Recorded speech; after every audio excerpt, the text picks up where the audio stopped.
So this video is going to be Dexterity's Ultimate Battlefield 5 review. So if you end up enjoying this video, be sure to leave a like and share this video with anyone you think will enjoy it.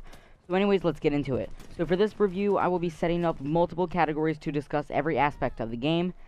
In other words, it's going to be a long video.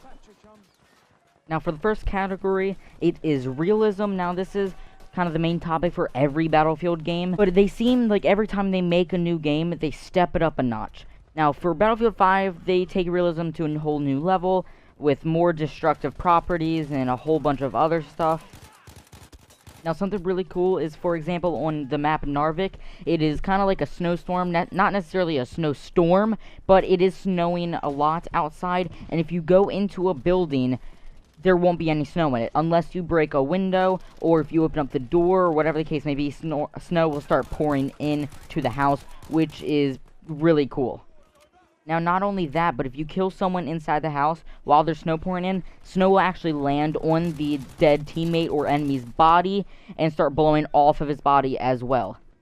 And it also makes the gameplay more difficult because you'll start seeing snow in front of your screen, decreasing your vision, and you won't be able to see enemies that easy. Now, for destruction, I'm pretty sure every building can get destroyed, whether it's a tank running through it, a tank shooting at it, grenades blowing up, whatever the case may be. And almost every house can be completely demolished, you know, blowing away all your cover, whatever the case may be. You know, if you see someone like a sniper camping in a house, just shoot the roof with a tank and he's gonna be completely exposed. Now, my most favorite realistic effect that they added in Battlefield 5 is if you earn enough points in a game, you're able to call in basically a nuke. Not necessarily a nuke, it's close enough. It's like a V2 rocket bomb that you can call in, and it will just destroy a certain part of the map, making, you know, engravings into the map and, you know, making like potholes and all that stuff. And not only does that happen, but when it makes contact with the ground, everyone in the vicinity, in the blast radius, will get knocked down, and you'll see an amazing animation for everyone getting knocked down and seeing dirt all over the screen and everything. And that's all I really have to say for realism. They always step it up a notch, and I'm pretty happy with how realism has made a huge impact on Battlefield 5. Now for the next category, it is game modes. In Battlefield 5, there aren't a lot of game modes, but that's only at launch, and we have early access to the game, so of course they're not going to release every game mode at the time. Those three game modes are Conquest, Grand Operations, and Infantry Focus, I believe, which Infantry Focus is kind of like the close quarters TDM combat. Grand Operations is a long few, like, in-game days, story mode type thing, kind of like Operations in Battlefield 1, and the last one is, of course, Conquest. Now, these three game modes don't include the single player. That is just some whole other thing, but I'm specifically talking about multiplayer game modes. They are going to add more later on when the game fully releases, and later on post-launch, including Battle Royale mode and some other cool game modes. So right now, there aren't that much variety, but the game's still fun, so game modes isn't really a big deal at the moment. Now, next category is vehicles. Vehicles is kind of a short topic, to be honest. They usually have the same vehicles throughout every Battlefield game, but they, of course, improve the animations and the audio for the guns and weapons, everything that are attached to the vehicles, whether it's like, standard old Jeeps, tanks, attack planes, whatever the case may be. So I don't really have that much to say on vehicles. They're kind of the same as any other Battlefield game.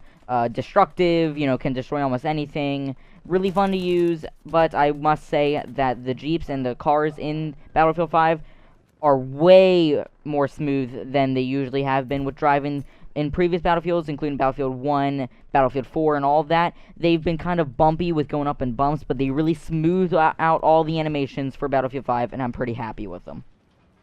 So next is maps. Now there are 8 maps actually in 4 different countries, and they include Twisted Steel, Eris, Rotterdam, Devastation, Hamada and Aerodome, Norway, Narvik, and Gel 652. I think that's how you pronounce it, at least. My favorite being Twisted Steel. I don't know why the whole map is like covered in mud, and it's like a big metal bridge that been completely demolished, and it was actually in the reveal trailer, I'm pretty sure.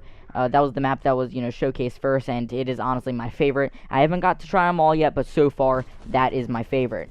I mean, I only have like 5+ hours into the game, but, you tend to get the same map over and over again. But I played mostly Grand Operations, which only gives you like 4 different maps, including Twisted Steel, Narvik, and 2 others, which I forgot their names. The maps aren't really a big deal, but most of them are designed really well, and I'm pretty happy with them. Hey! The next category is actually animations, which is actually my favorite, and I feel like it's the most crucial part about any Battlefield 5 game. This is the one that they mostly improved on, which is why it's my favorite, actually. Whether it's when you're laying on the ground facing in one direction and you turn directly behind you, you turn your body around and you start laying on your back so you can see your feet and everything. And if you're walking backwards and you go straight into prone, you'll fall onto your back, and if you keep moving backwards, you'll see your feet pushing you away from whatever's happening, so it's good to dodge out of cover and still be shooting at the same time. I don't know why I'm so amazed by it, but that's not all. With the medic class, if you were to go and revive someone, I think in one of the reveal trailers, or when they were actually revealing the game, you could drag your teammate out of cover. If they were like in the middle of a road, you could drag them over behind a wall. I haven't figured out how to do that yet, because medic is actually kind of my main class. I haven't figured out how to do it. I'm probably gonna have to look into it. But the animation for reviving a teammate actually takes, I think, about 4 to 5 seconds. So it's kind of a more crucial thing, and you gotta find your way to do it if you want to save your teammate. Also, all the reload animations are a lot cleaner and crispier, which is another main part of a Battlefield game. And the final thing about animations is knife takedown animations have never been more brutal in any Battlefield 5 game. They look so nice, so clean. Of course, you're gonna have those occasional bugs. If you take them down in right next to a wall, you might have some problems, etc. Team play is literally the most important part of any Battlefield 5 or any Battlefield game in general, and if you don't cooperate with your team properly, then you're bound to lose. I only have one thing to say about team play. If you are playing medic, even if it's your first game, look online and learn how to play it, because I've had so many people to where I'm laying down dead on the ground and I would love to get revived. I'm calling for a revival and a medic walks right past me. I'm behind cover and everything. They still walk right past me, not knowing what to do, not even acknowledging me. If you are going to play medic on Battlefield 5, learn to revive. So that's kind of it. So in conclusion, for Battlefield 5 review, it's a good game. I feel like it's totally worth it. I'm probably gonna have to ask for it for Christmas. And it's honestly 100% worth it. They always step it up every time that they make a Battlefield game, and I'm kind of impressed. So thank you guys so much for watching this video. If you guys did enjoy, hit that like button. I would really appreciate it. Like and subscribe for more videos, and I'll see you guys later. See ya.